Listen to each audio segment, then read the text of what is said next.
నమస్తే. Welcome to Andhraprabha. నేను మనస్విని.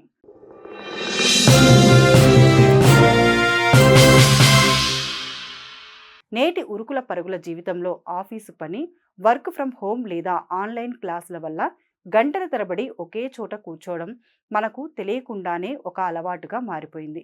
అయితే ఈ సెడెంటరీ లైఫ్ వల్ల ఆరోగ్యానికి ఎన్నో హిడెన్ డేంజరస్ ఉన్నాయని వైద్యులు హెచ్చరిస్తున్నారు. ఎక్కువసేపు కదలకుండా కూర్చోవడం వల్ల మన శరీరంలోని కండరాలు క్రమంగా బలహీనపడతాయి. దీనివల్ల వెన్నెముకపై విపరీతమైన ఒత్తిడి పెరిగి తీవ్రమైన నడుము నొప్పికి దారితీస్తుంది. ముఖ్యంగా మనం కూర్చునే భంగిమ సరిగ్గా లేకపోతే వెన్నెముకలోని డిస్కులపై ఒత్తిడి పడి భవిష్యత్తులో అది స్పాండిలైటిస్ వంటి దీర్ఘకాలిక సమస్యలకు కారణం అవుతుంది. అంతేకాకుండా బాడీలో బ్లడ్ సర్క్యులేషన్ మందగించడం వల్ల చేతులు, కాళ్ళలో వాపులు రావడం, మొద్దుబారిపోవడం వంటి ఇబ్బందులు తలెత్తుతాయి. మనం తీసుకునే ఆహారంలోని క్యాలరీలు సరిగ్గా ఖర్చు కాకపోవడం వల్ల మెటబాలిజం దెబ్బతిని బరువు పెరగడం, డయాబెటిస్, గుండె సంబంధిత వ్యాధులు వచ్చే రిస్క్ గణనీయంగా పెరుగుతుంది.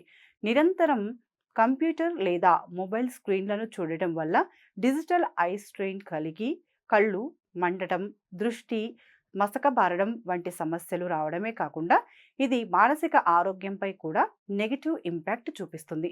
దీనివల్ల పనిపై శ్రద్ధ తగ్గడం, విపరీతమైన చికాకు, నిద్రలేమి వంటి లక్షణాలు మనల్ని వేధిస్తాయి.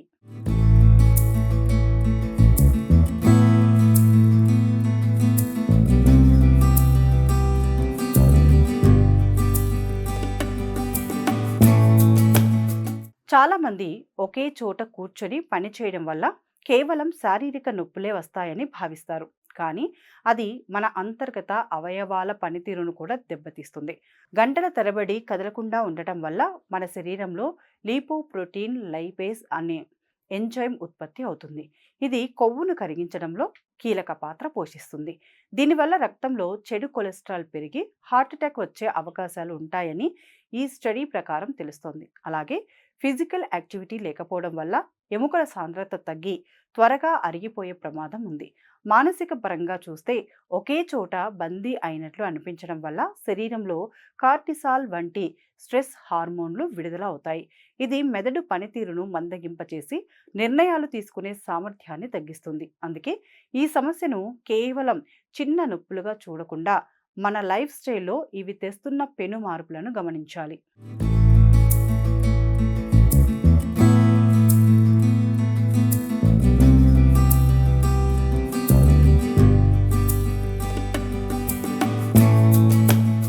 ఇలాంటి అనారోగ్య సమస్యల బారిన పడకుండా ఉండాలంటే మన రోజువారీ అలవాట్లలో కొన్ని చిన్న మార్పులు చేసుకోవడం చాలా ముఖ్యం.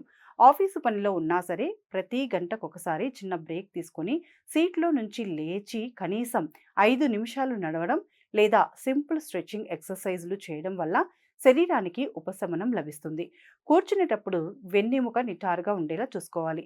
అలాగే ల్యాప్టాప్ లేదా మానిటర్ స్క్రీన్ కంటి లెవెల్కు ఉండేలా సరైన పోస్చర్లో కూర్చోవడం వల్ల మెడ, వెన్ను నొప్పిని నివారించవచ్చు. స్క్రీన్ చూసేటప్పుడు తరచుగా కళ్ళను ఆర్పుతూ ఉండాలి. ప్రతి 20 నిమిషాలకు ఒకసారి 20 అడుగుల దూరంలో ఉన్న వస్తువును 20 సెకండ్ల పాటు చూడడం అంటే 20-20-20 రూల్ వల్ల కళ్ళకు రక్షణ లభిస్తుంది.